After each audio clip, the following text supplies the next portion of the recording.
Hello Aquarius, Sun, Moon, Rising, and Venus signs. Kamusta kayo? Sana po nasa mabuti kayong kalagayan. Welcome back po sa Star Tarot. At kung bago kayo rito, welcome din po kayo. Please subscribe, like, share my videos, and leave me a comment kung nakaresonate po kayo. Thank you. Tignan natin ang mga mensahe ni Aquarius.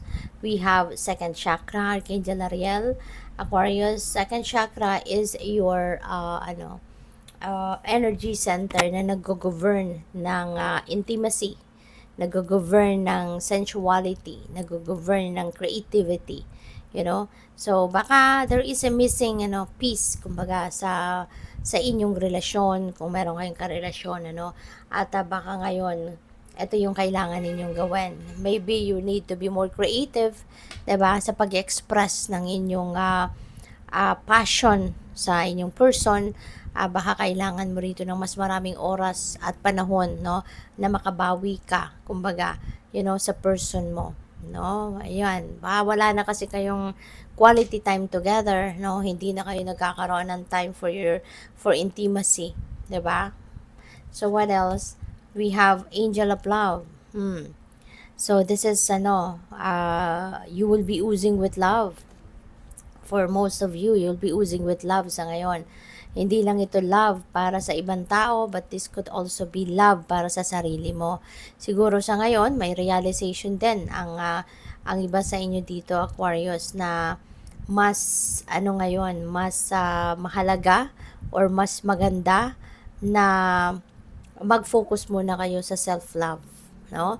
Mas bibigyan siguro ninyo ng mas maraming panahon, atensyon ang sarili ninyo rather than putting other people on top of your priority.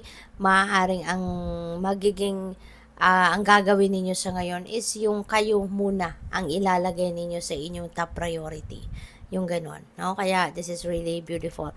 Pero there are some of you siguro na handa nang magbigay ng pagkakataon sa pag-ibig, no? Maaring muli nagbubukas ang inyong puso para sa pag-ibig, 'di ba? Baka handa na rin kayo ngayon na buksan ang inyong puso at ang inyong sarili para sa ibang tao, no? Yung mga gustong magmahal sa iyo, 'di ba? Yung mga ganon.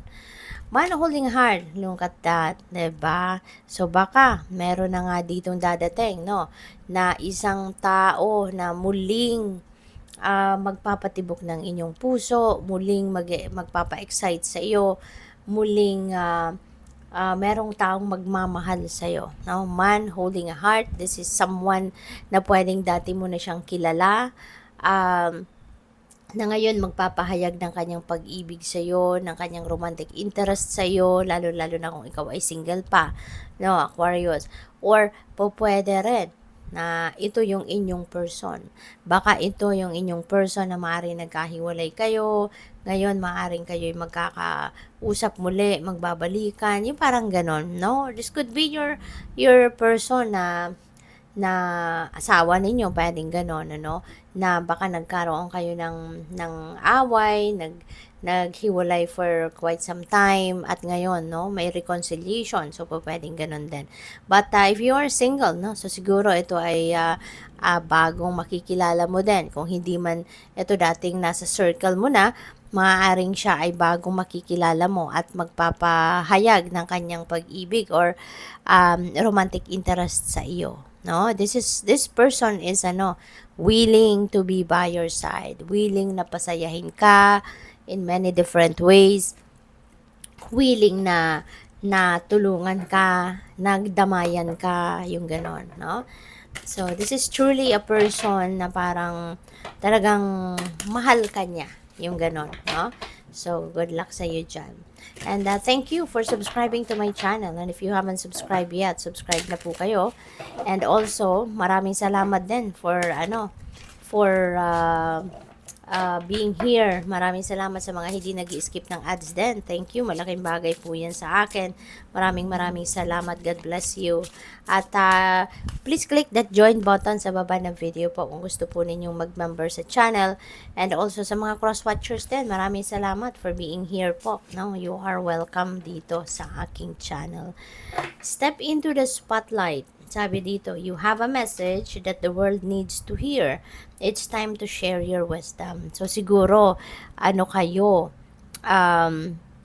spiritual practitioner kayo, or po pwede rin na kayo ay siguro baka kayo ay isang spiritual guide, spiritual counselor, spiritual teacher, motivational speaker, yung mga ganun ba. So, maaring ito yung inyong mission, no? Ito yung inyong purpose in life right at this time. You know, share your wisdom with other people, 'di ba? Matulungan mo yung mga tao na mahanap din nila yung enlightenment, mahanap din nila yung direction nila sa buhay, yung ganun, no? So, napakalaking mission, but this is going to be very rewarding para sa'yo, Aquarius. All is in perfect timing. This is it. It's time to take action now. I will be here to help you every day. Oh, I mean every step of the way, sorry. So, ito yung ano sa inyo paalala ni Archangel Michael, and there is also encouragement sa inyo.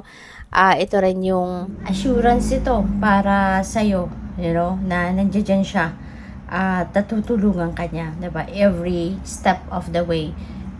He will be there, 'di ba? Para gabayan ka, protektahan ka, yung ganon. So, huwag kayong matakot mag-take action, you know? Kung ano man yung gusto ninyong gawin ano man yung naiisip ninyo, 'di ba? Huwag kayong matakot.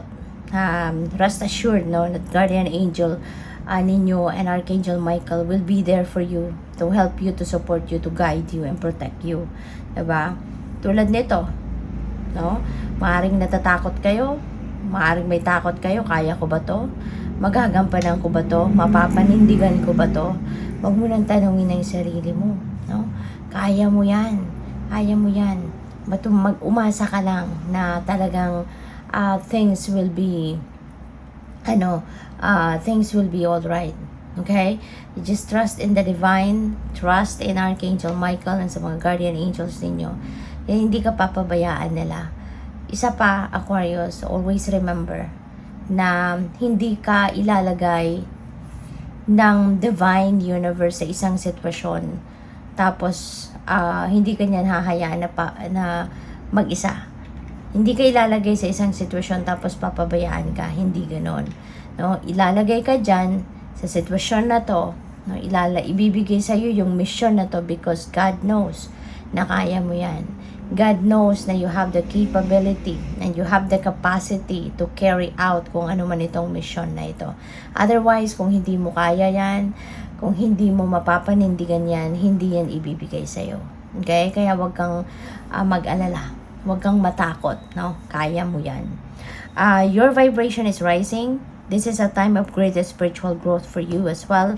You are evolving to occupy a higher energetic frequency.